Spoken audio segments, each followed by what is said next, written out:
প্রচার করার জন্য, এবং সবসময় আপনারা আমাদের পাশে ছিলেন, থাকেন, এবং সেটা আমরা সবসময় কমিউনিকেট করি, আসলে কাজ করার চেষ্টা করছি। আমাদের নতুন বাস্তবতায় আসলে আমরা এই অবস্থায় এইভাবে কথা বলছি, একটা জাস্ট খালি মিসইনফরমেশন যেতে পারে। আমরা আসলে এটা কিন্তু দীর্ঘদিন প্রক্রিয়ার মধ্য দিয়ে গিয়েছি। আমরা একটা অফিসিয়াল প্রক্রিয়ার মধ্য দিয়ে আলোচনা শুরু করেছি, এবং একটা অফিসিয়াল প্রক্রিয়ার মধ্যে আমরা যখন রিফরমেশন পরিকল্পনার চিন্তা করছিলাম, তখন থেকেই তাদের সাথে আমাদের কথা হচ্ছিল আমরা কিভাবে তাদের সাথে কথা বলতে পারি।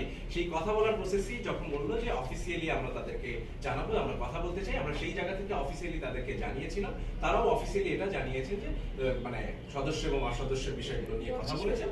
এবং এখন আমরা বলেছি যে আমরা যেহেতু এখানে দেশের সার্বিক পরিস্থিতি, শিল্পী সমাজের নানা রকম ক্লজ নিয়ে কথা বলতে চাই, সেখানে আসলে একটা এই যে গঠনতন্ত্রের যে কথা বলে, সেই গঠনতন্ত্র নিয়মাবলী অনুযায়ী আমরা আসলে সবাই মিলেই কথা বলতে পারি, সেই ক্ষেত্রে কোনো বাধ্যবাধকতা নাই। আর এইরকম পরিস্থিতি তো আসলেও তো কোনো ধরনের আমি তোমরা বিষয় না, এখন আসলে